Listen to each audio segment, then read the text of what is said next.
What if all of our kids made more of their identity the value they're creating in the world, not how many TikTok likes and all these other things that really make it happen for them?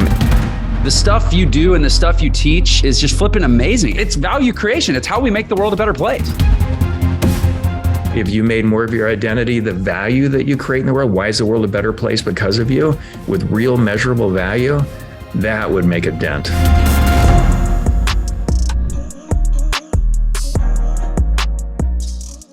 Hey there, welcome to Unlock Your Potential, where we get to have amazing conversations with amazing human beings in our quest to identify the common denominators of outlier success in this world across a wide variety of industries and categories and types of human beings. Today, we are joined by Lee Benson. He has over 25 years experience as a CEO. He grew a company called Able Aerospace from 3 to 500 employees in 15 years, sold it for well over $100 million. The exact amount is not published, but obviously did really, really well. He is the author of a book called Your Most Important Number. And I just had an incredible conversation with Lee. The guy is brilliant, incredibly good at inspiring people to see a vision for and then to articulate a methodology for simplifying success in business. On that note, let me cut to my conversation with Lee Benson. If you're listening on a podcast, you can't see what I'm seeing, but if you're watching on YouTube, you can, which is that Lee has not just like a home studio, recording studio behind him. Lee basically looks like he's recording at a nightclub right now, with a full setup behind him on a stage with the sound walls for the drums and a full suite. I see some big, nice amps, some expensive gear. Like, that's a serious musical outfitting you have there. You are clearly no dilettante in music. Yeah, this is my home office music studio. So it's a world-class recording room. Put a lot of thought and time into getting it right. So, but we'll also do live events here. It could be, there could be a couple hundred people here at the house. It could be a streaming event for a charity. But also when it comes to recording drums, this is arguably the best room in Arizona and rivals probably most of what's going on out in LA. I love it. I have a pretty extensive music background in terms of performing and recording. And a lot like you, from what I understand, you can make a good living. But I started running businesses and building those and thinking, wow, this is a lot of fun. And there's a lot of similarities between the two. So now I've got this amazing home space where I can play, record, do whatever I want on my terms, as well as keep running businesses and work with a lot of clients out there. So I love it. Well, you had no idea coming into this how inspiring this was going to be for me. So my wife and I, we bought some land about 2 years ago, and we are in the kind of final design stage. We're actually waiting on some city committee approvals, but basically we're going to break ground on a new house here pretty soon. And my vision is exactly what you just described. Like what you just said about Arizona, I want to be true for the state of Utah in our new house. So this is like really inspiring for me to see. And I love the idea that you literally can have parties, have people come over and perform for them. So I'll tell you what, not on this recording, because it would probably be it would not be that useful or interesting to our audience for me to ask you all the things I'm thinking about building a home studio space. But or actually, there's probably a different podcast where that would be a really interesting conversation. We could do that, but let's connect after this, and I can get you with my team, show you the designs, what we went through. Oh. It's I found the dream team to do this, and it's all yours. Wow! Oh my gosh! Amazing. Okay, yes. Yeah, so with an eye toward the audience, I'm gonna set that aside for now. Reconnect with Lee. I'm super stoked for personal reasons, but let's get into your background as a musician. Because this, I do think, is really valuable for the audience. And I have often said that my training for entrepreneurship was my 10-year career as a jazz musician. And it sounds like you might align with me in that regard. So I'd love to hear about your background, your career, and in particular, how you think it set you up to go on to do all the things you've done. Yeah, well, sure. So I started playing guitar when I was barely 6 years old. So I don't remember not knowing how to play. And I did it all through grade school and high school. And by the end of high school, I'm playing in a number of different bands. And then a number of the years in the 80s, I played over 300 nights a year out in clubs and, originals, covers, did both of it. And that was really my first business. And, we had a sound crew, a light crew, rhythm section changed out a number of times throughout that decade. And everybody got paid. We actually made a really good living, but that exposed me to running a business. And the way I think about it is, when you're a musician, at least in my mind, we're conveying an emotion. So whether there were 5,000 people in the audience, or it was just the cook and a bartender, if nobody showed up, I still love the emotion that we created and sort of conveyed through the music. And so you're connecting with everybody around you. You're having this musical conversation. You're creating something. What's so different about those that are wildly successful in business? It's the same thing. It's a bunch of folks that you're positioning them to create the most value, or working together. And rather than, creating, I would say, emotional value through the music, we're creating material and emotional value through the business that we're going after. And I think about it in terms of connecting culture to financial results, and how we all interact and actually do that. So I think it sets us up beautifully to be successful in business. It's the same. It's not different. So when people ask the question, how could you go from music to, entrepreneurship and have a 9-figure plus exit and several, exits in between? Well, it's the same thing to me.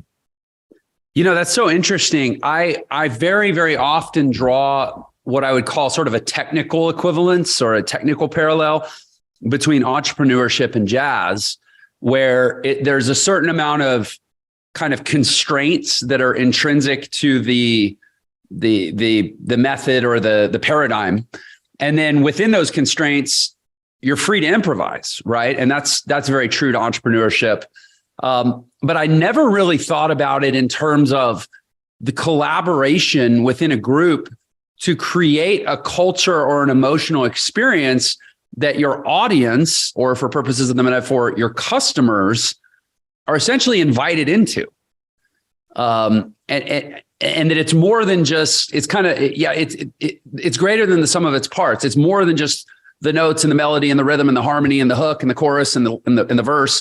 There's a zeitgeist that you're creating with a group of people that many hundreds or thousands, or if you're, Dave Matthews Band, millions of people want to be a part of. And that's really what running a business is. I've never thought about it that way. So thank you.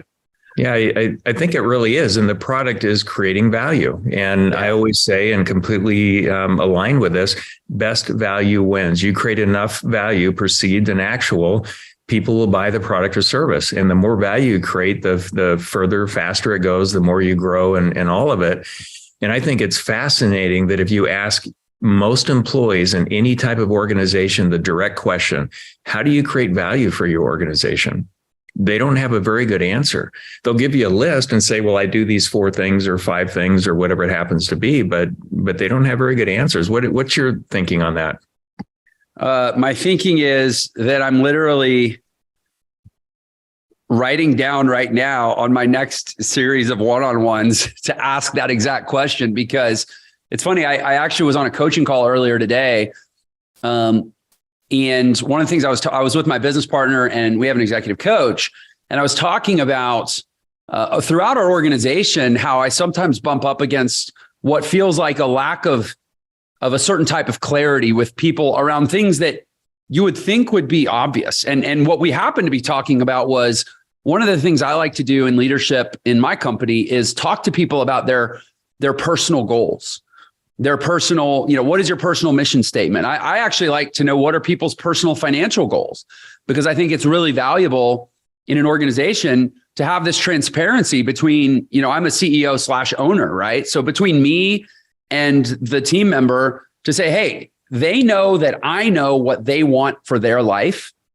And then I become a stand to say, hey, we're going to collaborate so that your work here we both know and trust that this work that we're doing together in this organization is getting you where you want to go personally. And that way, I don't ever have to wonder if you're out secretly shopping your resume on LinkedIn, and frankly, you don't have to wonder if maybe your team members or your teammates are out there doing the same thing, because you know that I'm this like singular point of alignment where everybody has shared what's important to them personally, and that I'm invested in making it so that your work here is a part of of your journey toward that, rather than just a thing you do to trade time for money until you can get off the clock and go do what's important to you, right? So that's my philosophy. But I guess all that to say, I've been surprised at how much sometimes very intelligent, highly placed people in an organization struggle to answer what seem like they would be very basic questions. Yeah, I've learned to never underestimate somebody's ability to not connect the dots.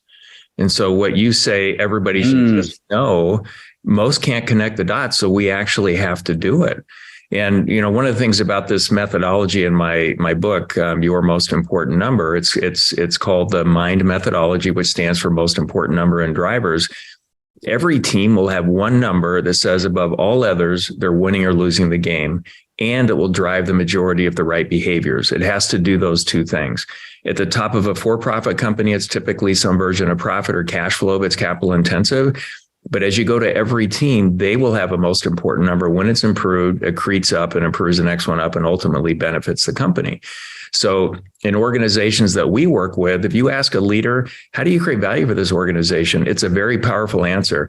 This is my team's most important number. This is the work we're doing to improve it. Here's where we're at. Here's where we're going. And this is why we have confidence that we're going to get there. And then a non-supervisory employee, that works on the team would say, by doing my part in my role to achieve these outcomes to improve our most important number. And I think that's everything. It fully aligns them to the value they're designed to create. And I said it earlier, but every organization is designed to create value. We should understand that, I think, as a team, every single team member, and we shouldn't make an assumption that they actually get it. And when I think about, and this incorporates what you're talking about, but when I think about what does it mean to be a leader within an organization, and I think the simplest version of that applies so far to every company or organization I've seen is that leaders get results and foster an environment where every team member is intrinsically motivated and empowered to create more value over time. So when you think about that, that's the environment you're setting up. So when you notice them, you genuinely care about every single team member and their aspirations, where they want to go. You're giving them the tools, you're removing barriers, you're being really clear about the value that we need to create. You're including all of them and collaborating to accelerate that value that we create. They all own it. It's a lot of fun. It feels like winning. And I think that culture, which again, let's connect culture to financial results, is what keeps everybody. You couldn't, and if you do it right, you couldn't have competitors peel them out for 20% more money because they don't want to give up how much fun they're having working with this team. Yeah. So I want to dig deeper into the MIND methodology. I want to dig deeper. I mean, to call it what it is, I want to get as much free consulting as I can get in this hour. Let's do it. And I say that, half joking, obviously, but what I also want to do, because I always really do try to be sensitive to the audience here. My, inquiry is around your home studio, notwithstanding, is like our audience. Is a blend, right? It's obviously, this is a kind of an entrepreneurial business / life focused podcast. And there's people at different stages. And one of the hardest things about having business conversations is, depending on what stage people are at, they can be very interested or very alienated by the conversation, just depending on the level or the stage, right? And so I always try to have cast as wide a net as possible, because at the end of the day, I believe that whatever level of entrepreneurship you're at, entrepreneurship is, for most people, is the path to the life you want. And so what I don't want to do is not set the context for the entire audience. Mm-hmm. Where as we go further into this hour with me and Lee, I'm going to declare my intention. We're going to get into the weeds of some higher level business stuff, but I want everyone to have the context that, like, first of all, 5, 10, 20, whenever we both started, we were ignoramuses like anybody, right? This is all stuff we've learned through our journey. A couple of musicians talking about what we've learned about growing 9-figure companies, right? And to really try to inspire everyone that, like, if you're in the middle of, let's say you have a business that's at some significant scale, a lot of our conversation will be super applicable for you right now. If not, those pieces of it that I'm referring to, I want you to try to process them through through a vision or through a future pacing for yourself of like, yay, these are the kinds of challenges I'm going to be facing as I matriculate along my journey, right? So I just kind of want to set that stage. And then before we get into kind of the business weeds, could you connect the dots for me on how you got from musician to, obviously you had an exit, and then I think since that exit, correct me if I'm wrong, but you've essentially been consulting, developing a framework or almost an operating system, as well as consulting people on implementing that operating system. Can you just kind of stitch that journey for me? Yeah, sure. In the 80s, a lot of that during the day, just to earn additional money, I was working in an electroplating shop that was repairing turbine engine parts, ultimately getting to airlines. And then in 93, my boss said, close it or sell it. I'm done. You've got 30 days. We lost pretty much all of our business overnight. And I said, I really like this. I want to go this direction. He said, it will never work. And I said, well, let me assume the debt. It was about $600,000 in debt, no cash out of my pocket. And if I didn't make it, I wasn't obligated to pay the debt, but if I did, I was. Well, we definitely made it. Went from 25 employees down to 3 when we lost most of our business, and then grew that to over 500. And they got paid back fully, and we had a really nice 9-figure exit. And the company that I sold it to, and I rolled up a couple of aerospace companies into one. Left them positioned to grow to $1 billion. So that's kind of the quick thread. So how long was that from 93 to what? When was your exit? So 95, 2000, it would have been 95 and 99 where I set up the companies that I sold. So the one that I took over, I got out of that in early 2000, and the exit was January of 16. Yeah. So I want people to hear this. Like, when I talk about entrepreneurship as the path for most people to the life they want, and you were like me, musician, right? I assume you were not a wealthy musician. I don't know many. Correct. And in 5 years, did I do that math right?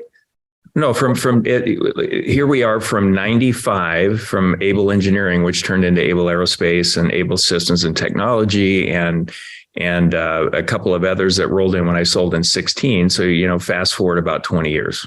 Okay. So in 20 years, created a 9-figure outcome. Yes. I mean, I don't know anybody that's climbing the ranks at Long John Silver's that's got a 20-year track to a 9-figure outcome. I mean, entrepreneurship, let me just say it, it's the bomb. Now, I realize you were born with a silver spoon in your mouth. You knew all the right people. Daddy Warbucks got you your first job. You had a Wharton MBA, right? All that is true, right? That's hilarious. No, parents struggled big time with money, went to 5 different high schools as they were moving around trying to make ends meet. Kicked out of the house the beginning of my senior year in high school. But because I started what I call the value creation stressing journey early. I mean, I'm pulling weeds, mowing lawns, paper routes, busboy, cook, all of that. By the time I was kicked out, it would, paying for all that was a non-issue. So I was used to being really responsible financially, but no, it didn't come from any of that. Started college, but when it comes to business, why am I learning from people that don't even know what's going on in the real world? It makes no sense. I like being on the front lines and doing and learning and creating value, and kind of back to best value wins. Learned that, kept creating more and more over time. And I trust that work. It works every single time. The resiliency that comes with being an entrepreneur, though, which is part of what I'm getting from what you're saying, wildly important. Some people look at it and say, I wish that just happened to me. I'm like, yeah, right. This is my 40-year overnight success story, here. That it doesn't just happen, but enjoy the work, enjoy creating value, whatever that is, and even take it to the family. So what if all of our kids made more of their identity the value they're creating in the world, not how many TikTok likes and all these other things that really make it happen for them. And they become depressed. I mean, it really affects emotional energy in a negative way. And when I think about value creation, there's 3 main buckets from my view. It's material, it's emotional, and it's spiritual. So you pick it. And I actually think, when people say the scarcest commodity is time, I don't think so. I think the scarcest commodity is emotional energy. I'd rather only live to 25 years old on 10 than live to 120 years old on 2, because I feel like I can accomplish anything when emotional energy is high. So Wouldn't that be cool to have that conversation with our families and say, hey, how much value would you like to create in the world? And get the kids starting as early as kindergarten, start the language before that in the household, and expose them to some things. But over time, let them course correct on the value that really resonates with them. That would be an incredible world to live in, that, as opposed to get a good grade. I know you can do better, get a diploma, get a degree, get a job. Ugh, that does not sound very inspiring. But if you made more of your identity the value that you create in the world, why is the world a better place because of you, with real measurable value, that would make a dent. So thank you for articulating stuff that I hold so dearly in a different voice and with different words. I think there's strength. And again, it's literally why I started this show, by the way. This show is a quest to go out and identify and validate those common threads through outlier success stories. And, I've got, I don't know what episode this is, 225 or 30 or roughly in that ballpark. And you just nailed one of a handful of core tenets that I have identified as ubiquitous in all outlier success stories, and it is value creation, right? One of the things we've done in my business, Entre, is we've fashioned a definition of entrepreneur. I mean, our company's called Entre, right? We're kind of trying to retake that term. I think that term has gotten flogged and squashed into either meaninglessness or unapproachability, depending on which angle you view it from. Whereas people think entrepreneur is I'm going to be the next Mark Zuckerberg. I'm going to build the next multi-billion-dollar app and, live on ramen for 4 years in an attic in Silicon Valley until I make $1 billion or whatever. And it's created this almost irrelevance, where entrepreneurship is viewed as a synonym, almost like winning the lottery, right? Right place, right time, right idea, right background, right outcome. Mm-hmm. But the reality is, so anyway, we've tried to redefine it and kind of recapture it. And this is our definition. It's a purpose-driven person who lives the Entre way, which is a proprietary, set of values that we defined, but a purpose-driven person who lives the Entre way, takes ownership of their results in every area of life, and expects compensation only in exchange for value created. Mm-hmm. That's how we define an entrepreneur. And what's so cool about that, to your point, is you can take an entrepreneurial approach to any part of your life, not just your career or not just business. You can, like you said, you can be an entrepreneurial parent based on how you teach your children. You could be an entrepreneurial spouse based on what you expect from your spouse. In other words, expecting compensation only in exchange for value created. Well, love is a form of compensation. Am I expecting love because we said some vows 14 years ago?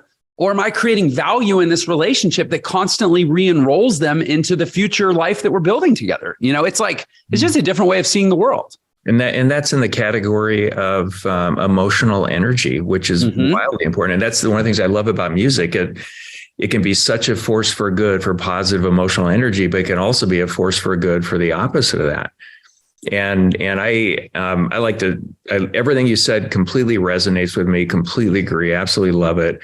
And I always try to simplify things. And then once I've got that, I simplify it even further. But for me, entrepreneurship, it's loving creating value in the world in a win-win way. I think that's what it is. And in a win-win way, if I create the value, I want to be compensated. The money that I make, it's inextricably linked to the impact I have in the world. So they accrete to each other. They grow with each other when you're doing it right. And I kind of wish that we changed the terminology rather than capitalism, that we said value creationism, because capitalism is almost exactly like or synonymous with crony capitalism, where you're creating special deals to prevent others from creating value and further solving problems. But I like that. That's how I think about it. I want an equitable, level playing field globally. So best value always wins, which improves lifestyles and conditions for every family on the planet. Unfortunately, we have too much crony capitalism going on, and we have to keep fighting it. It's just part of human nature. Yeah. Whatever. I'm a super happy warrior and just staying in the game and going for it. Yeah. And it's interesting. It's funny you talk about capitalism. You bring that up. That's a huge part of my crusade in the world is around restoring the reverence for capitalism.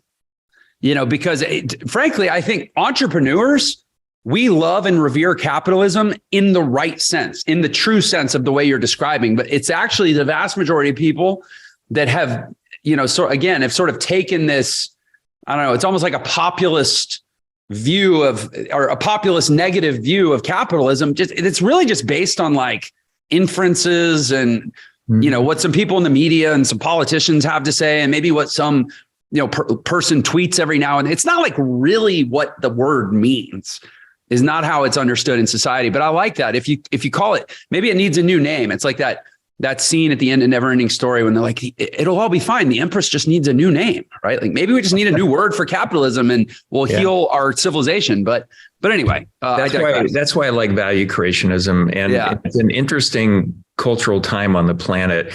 I've always thought, at least for the last several decades, the most powerful weapon in recorded history is weaponizing false morality. And so if they can, a conflict entrepreneur, if you will, leadership in the political circles and otherwise, if they can find something, create some movement to weaponize, like, business leaders are bad. Now they've designed this conflict to get people all ginned up to further something they want.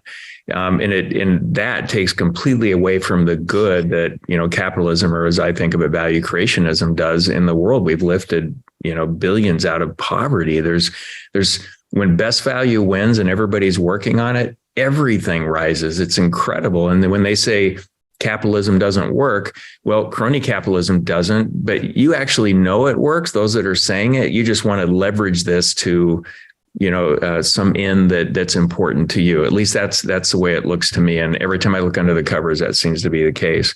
Yeah. So we could take I almost said a hard left. I'm going to change it to a hard right, pun intended, into politics with this conversation, which I can already tell you and I would totally agree about.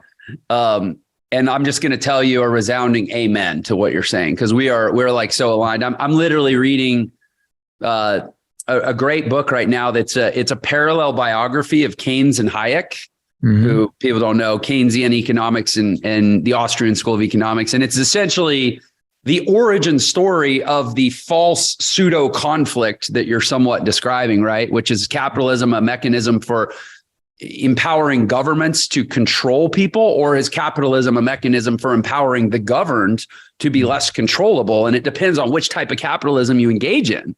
And it's really interesting. Yeah. I'm so glad that we agree. I'm not part of any political party. I don't want to be. I just want to support things and people that will create better conditions to work, live, learn, and play.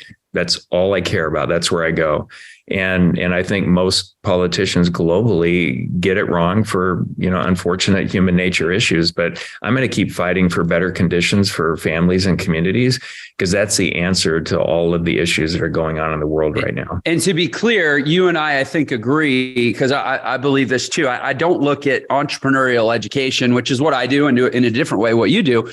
I don't look at it as like, although I happen to think it's a great business model, that's not actually why. It's a way to get to scratch the itch of being entrepreneurial and engaging in value creation, but also getting to move the world forward. So yeah, I do what I do, and it sounds like you do too, for a multiple complementary reasons, right?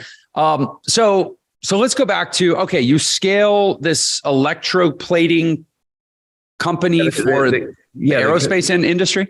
Yeah, the company that I purchased, it was a specialized job shop doing electroplating. It was called brush plating. So you did everything by hand. And you had no training in this industry. I mean, you were a musician doing this on the side to make money and kind of grew into it, right? And I just learned. It's like, what is this thing? It's fascinating to me. Even as a musician, because we didn't have a lot of money, I built our lighting board. I built all the stage. I built the speaker cabinets. Like, super handy. Is like, for a few $100s, you could build what cost thousands of dollars. So I would do that. So I always love all of that, working my hands and figuring things out. But I figured that out. But when I sold it, it started repairing. Just imagine a turbine engine part that comes out of an engine off of a large aircraft. and we might put some electroplating on it as part of the repair and charge $300. Well, our customer, which is now Honeywell, they would grind it, inspect it, and sell that for $10,000 to $20,000 to their customer, the aircraft operator. So I thought, well, hey, let's charge half that, go directly to the operator. We'll outsource the few things that we don't have internally until there's enough to justify bringing it in-house. And that's how we built the business. So we started with 8 repairs. When I sold it, we had over 10,000 repairs that we developed, an engineering team of, bouncing between 40 and 50 to develop these things. And that was the value that we create in the world. And we could make a good case for saving the last couple of years before I sold the business, aircraft operators, a couple $100 million a year over their next best value alternative to safely reduce aircraft operating costs. And we had hundreds of millions of flight hours on our parts, and not one single in-service failure that caused an aircraft to come out of service. No company I know could say that was incredible. But the broader point I'm making here is that we started with this one process and we leveraged it to go in a direction. And when I sold the business, it was less than 0.1% of what we did. We had this 200 plus thousand square foot facility at the Phoenix Mesa Gateway Airport. As we moved in 2013, it was too small. We had to lease more buildings in and around the airport. We did everything in-house. This was an amazing business, but it's incredible how, if you listen to the market, the value that they're looking for, you identify more problems to solve for, i.e. create even more value. And it turned into the coolest business. We were in 60 countries. Our customers were in 60 countries, about 2,000 of them. And I got to go to most of them setting up the business. And how much fun is that? That was just incredible.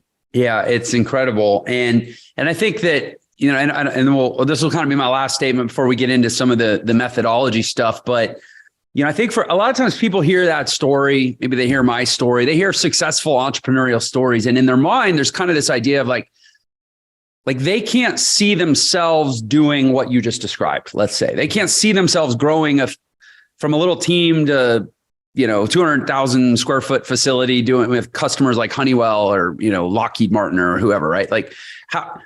But to be clear, neither could you see yourself when you started, right? So imagine the first year, 94. Okay, I've got this company because I took it over in its debt at the end of 93. Nobody got paid that first year. Mm-hmm. I thought we were going to go out of business at least 15 times, trying to make payroll. I could see the potential to a $5 million business. Like, I think we can get there. Right. At the beginning, to your point, I had no thinking at all that we would be this $100 million company, wildly profitable and positioned to sell or not sell. And they're both amazing options, in 20 years. I didn't think that, but I could always see the next, first it was 5 million. After a couple of years, I can see 10 million. After a few more years, we hit 5 million. I can see 25, and you just start seeing it. But the whole thing is trust the work. And if the whole mentality is, how do we measure the value we create as an organization, and every decision, every action is increasing that value? That's the job of the founder and CEO, in my view, of any organization, even nonprofits, and the impact that they have. And you love doing that work, and you love working with people, and in creating this value, with the team, and everybody's a little to a lot messed up, and that's okay. You'll trust the work and it'll be amazing, but always love being right where you're at and creating more value. And if you get frustrated, it's okay to struggle. I think we have to struggle to grow and learn. It's totally normal. Even though today you're told you're not supposed to, if you're not happy all the time, something's wrong with you, which is a crazy statement for a lot of reasons. That's another turn we could take. But trust that work and enjoy being right there and creating more value. And whenever you get frustrated, look back and go, what's better today than 6 months ago? And almost always it's, wow, if you're in this mindset of creating value, it's better. If it's not, then you're not doing something right. Rethink that and go after it. But 100% of the teams that I've seen that design everything they do around creating more value, and every decision and every action is in pursuit of that, it's always significantly better. Even when they're really critical about all the things that are wrong right now, stop for a second. Oh my gosh, it's so much better today than it was. And I said, and isn't it additionally amazing that you've got this list of all of these things that when you address them, properly, it will make a step change in the value that you're creating. That is so cool. Like, I would hate to not have a list of things that aren't perfect. What do I do? Like, how do you improve on perfection, right? So learn to love that. As a leader, that's our job. I want all this stuff. I want to manage the resources. I want to create the environment that unleashes this positive, productive energy. And I want a really good list of big things to do. You can call them strategic initiatives if you want, but it could be for any team relative to their team in any size of an organization that you want to go after to make that step change in value creation. So in your journey, and I'm going to front load this by saying what I'm seeking is an encouraging word to the audience around delayed gratification. That's, I think, one of the most essential entrepreneurial skills is to recalibrate your relationship with time so that you're excited about the reward, but you don't have to have it right now. I'm curious, what shape or how would you describe your arc to success? Knowing and comparing this with the employee gets a job, 2.8% raise per year. It's basically roughly somewhat flat, but linear, slow growth. What was your shape over 20 years?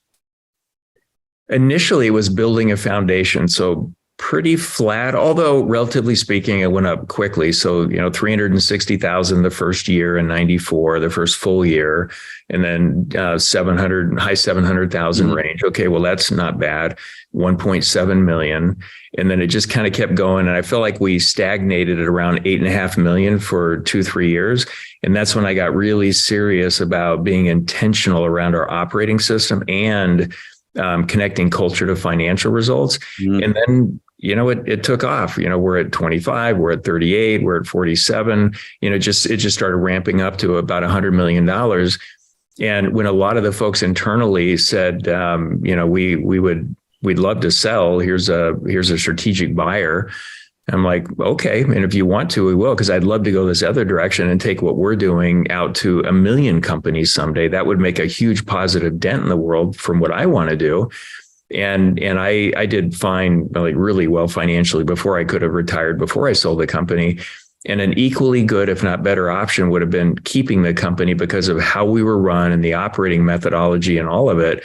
So I would say, kind of, getting to your question, I really think a lot about foundational readiness. What are the pieces we can put in place today? What are the decisions and actions we can take at any point in time for the best net return 2 to 3 years out is how I thought about it in aerospace. So we're going to maybe give up $500,000 or $100,000 in profit this year, but the net total profit in 2 to 3 years will be 30, 40, 50% higher because of spending the time and energy to get the foundation right, whether it's equipment, relationships with customers, developing people, et cetera. Does that make sense? Does that resonate? Yeah, it totally does. And what I hope people are hearing, again, depending on, which cross section of the audience is sort of some affirmation of one of my strong beliefs right now, which is at least where we are in the world right now and what I see over the next 10 years.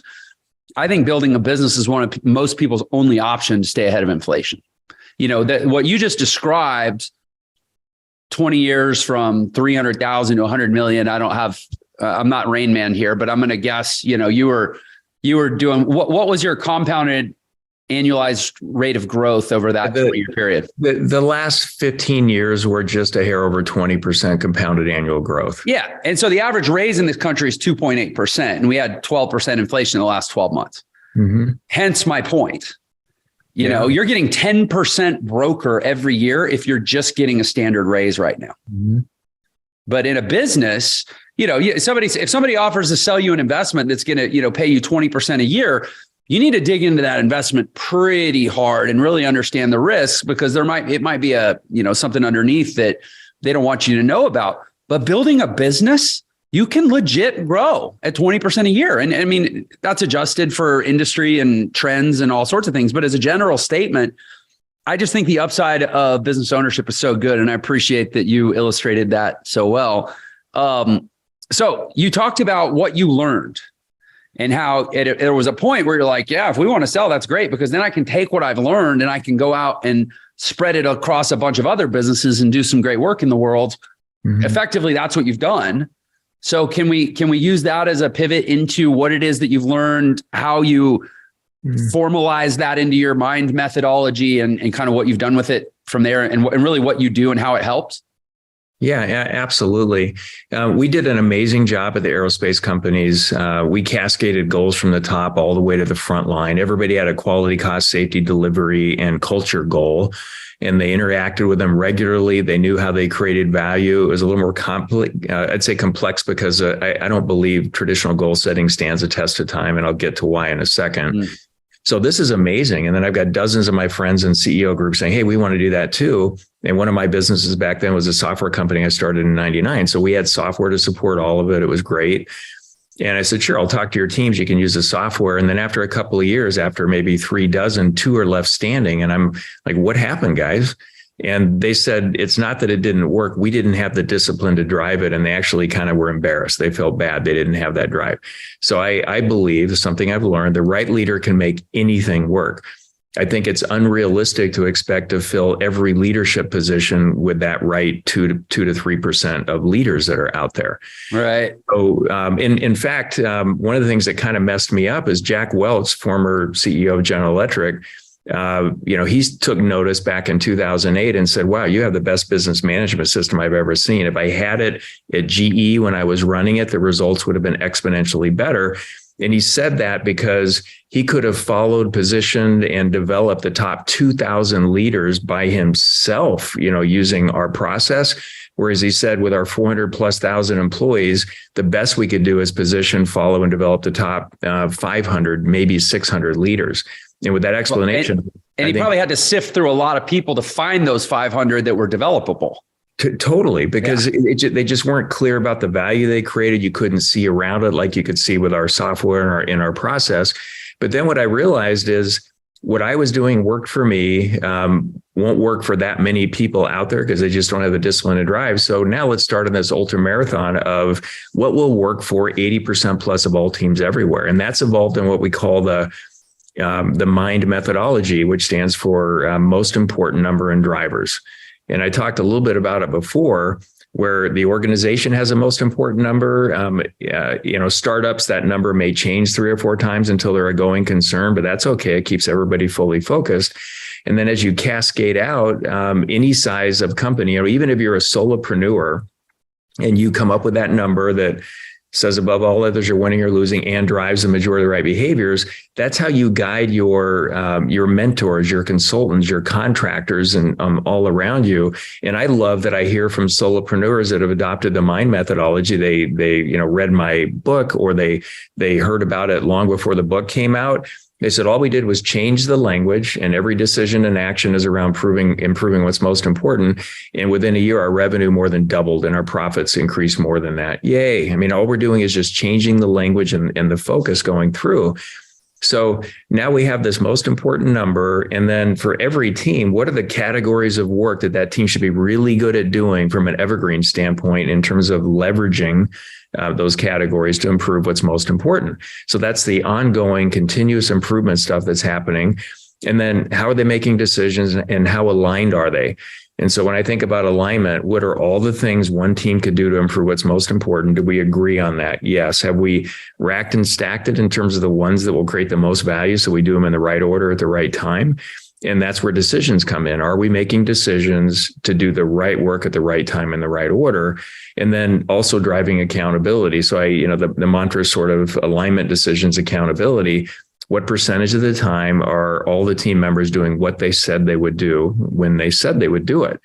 And so we're constantly improving on those things. And then that's great. Now we can see every team's most important number, whether it's a solopreneur or 40,000 employee organization with lots of teams. We can see the work the team's doing to improve it. We can see what they're talking about in meetings and the decisions they're making. We can see all the actions and the sort of the culture of accountability. Like I could go into a client with 40,000 employees, hundreds and hundreds of teams, and within minutes, find any team, but within minutes, assess it to see if they're just checking a box or if they're really leaning in to create more value through the team. So I guess what I would say is simplicity wins. Most operating systems out there, whether they're homegrown or it's popular ones like, scaling up, OKRs, 40X, EOS, there's a bunch of them. When you really look into the companies, like what's going on, you've deployed this, most employees can't explain how it works. And then when you audit goals, it's like I'll look at the goals like, oh my gosh, 95+% of the goals are not very thoughtful at all. And so traditional goal setting, it just doesn't stand the test of time. And what does it really feel like for the employees? Like for the leader that designed it and said, we're going to do this, on paper, it looks great. If everybody just does this, it'll be great. But they say every quarter, develop 1 or 3 goals, get it approved by your manager, rinse and repeat. That feels terrible. What feels really good, here's my team. This is the number that says we're winning. Here's the work I'm doing to improve on it. And as a team, we're going after it. Wow, that feels good. So rather than 80% of the teams having this work, it's literally working 100% of the time. There's a couple of times where it didn't work, and it was a failure at the senior leadership level when the MIND methodology didn't work. And, the short story on that would be, if the most important number is profit and the senior leader says, I've decided I don't want to share that, well, the most important number in driver methodology can't work if you can't focus on improving the number that is most important. So, man, that packed a wallop, everything you said. So first of all, traditional goal setting doesn't stand the test of time. Them's fighting words for most managers. And then I think if I heard you right, you're basically saying that every individual and or every team and or every department or business unit or however your structure is organized ought to be able to distill a single number that defines how they're creating value in the organization. But again, individuals, teams, departments, and so forth. Is that true? That's true. So each team will have a most important number. When it's improved, will improve the next one up. And you want to prove that.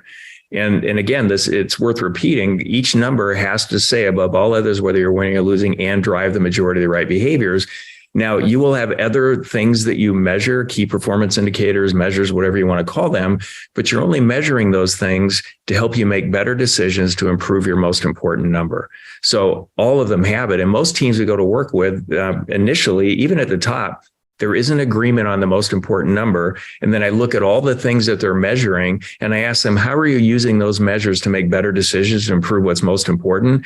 They don't have good answers. So we get rid of all of those that aren't helping with decision making in there. And so a really, really quick example, I know we're getting close on time here.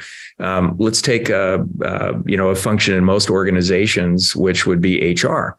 Okay, HR, what do you think the most important numbers should be for HR? And the typical answer I get, and I've never gotten the answer that I like as the most important number for HR, but the typical answer is retention or engagement. So great, let's play that out. It's got to do 2 things, winning above all others and drive majority of right behaviors. Let's pick retention. Okay, so we have 100 employees, 1,000 employees, 10 employees, doesn't matter. Fast forward 3 or 4 years, we are 99% retention. I am winning. It doesn't matter that 70% of the team members can't achieve the outcomes their roles require them to achieve. So we just drove the wrong behaviors. Like a better, most important number for HR would be the percentage of seats filled with capable people.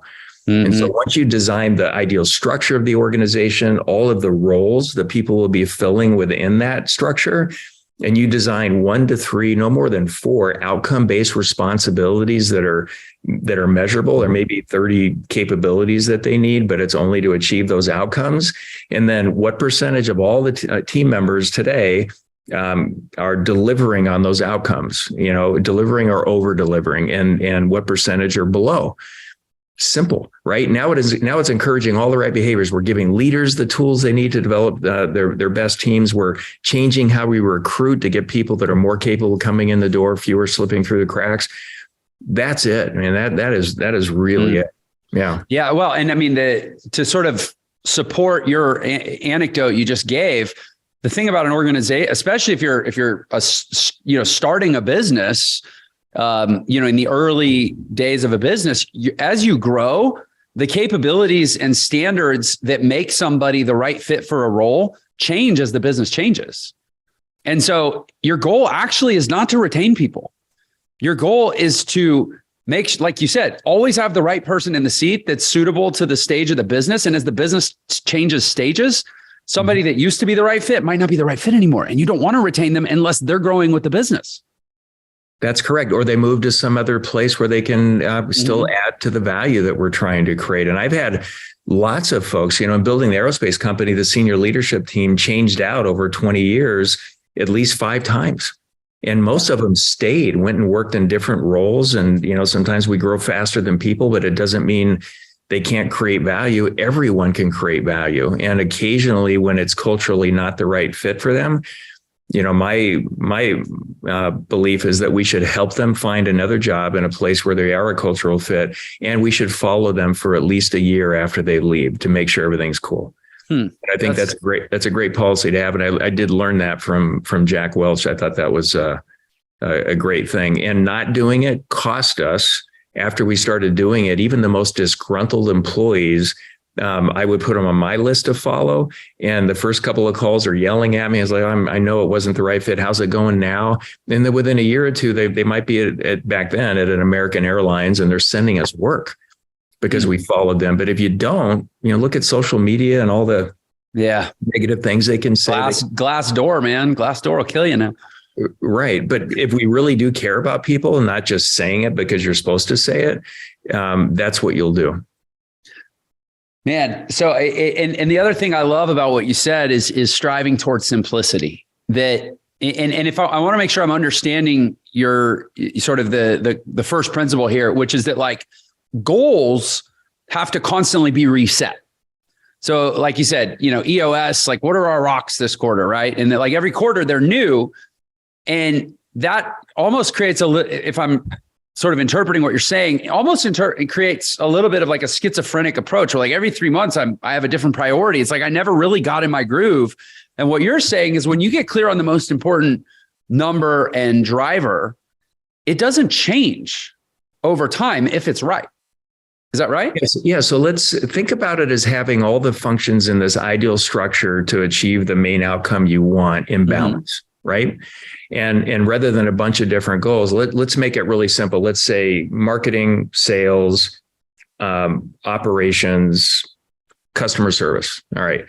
So we know that we're going to close a certain percentage of marketing leads that come in. So they start going up. Now, do we have the sales team that can close them? And we're constantly improving that. Now, if we start selling way more, the most important number is somewhere around, gross profit delivery of service or product.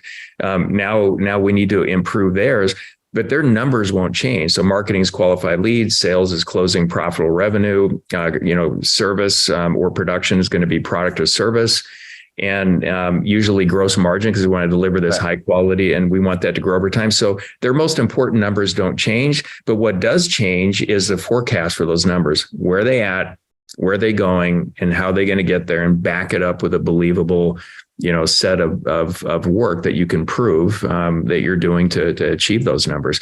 So they're always moving around. And these numbers, as you look across your organization, can be red, yellow, or green, behind, on, at risk or on track, and move through those colors 3 or 4 times a year. At any point in time, one part of the organization is going to be holding it back more than all the others when it comes to creating the most value that they can create. And I love it. I call it the organizational structural bottleneck game. Let's get all the brains on the team around improving that where they need help. And now we need to move over here while not dropping the ball with our teams on our most important number and the work we're doing to stay in front of it. But it's a super simple approach. And now you're regularly assigning action items and putting different categories of work in focus and out of focus to achieve your most important number plan, where you're at, where you're going, and are we on track, at risk, or behind at every stage of the way. And now you're not setting 3 goals every quarter, and you're not resetting the goalposts every 3 months to where people. It's like somebody could work for you for 20 years. And essentially always be in the same lane, heading in the same direction. And maybe the dial setting is a little different, but the fundamental doesn't change. They can get really, really, really damn good at going after that number. Yes. And better and better and better. And then when you ask the question, how do you create value for the organization? here's my team's most important number. This is what I'm doing around it. This is how I'm collaborating with other team members. Yeah. Man, genius. I have a million questions that would probably take me into the realm of what I imagine people get when they read your book, people get when they hire you for implementation or consulting or coaching. Like, what is like, if somebody's hearing this and they're like, this is amazing, I want this for my business. How do they engage with you, or where do they go from there? Yeah. First, go to our website, which is themindmethodology.com. And you can find the book there. You can find free tools and materials, videos. You can sign up for a leadership library. And I think an amazing first step is buy the book, read through it. If you listen to the audiobook, I do 25-minute interviews after every chapter for more background and insights. And at the very end, I couldn't help myself. I put a guitar solo. I had to do that. But start with reading the book and then just change the language and the focus inside your organization. I've got countless stories of folks that said, we got agreement on our most important number, and we also got agreement on every decision and every action we take will be done to improve that number. And that alone and all the meetings made a big difference. And you can go even faster, but I suggest starting with the book. And if you want to see all the things we can do, go to themindmethodology.com. And the book, of course, is called Your Most Important Number, Wall Street Journal bestseller. I cannot wait to read it. I am admitting I have not read it, and I'm also admitting I know how much I need to change that. If you loved that episode, then you're definitely going to love this one. Check it out. Are you willing to create slow evidence that it might possibly be true? I had zero evidence that I could become one of the best marketing coaches. Zero evidence, zero. But I'm like, am I willing to create and have slow evidence? And I'm going to say messy imperfection is really the way to go.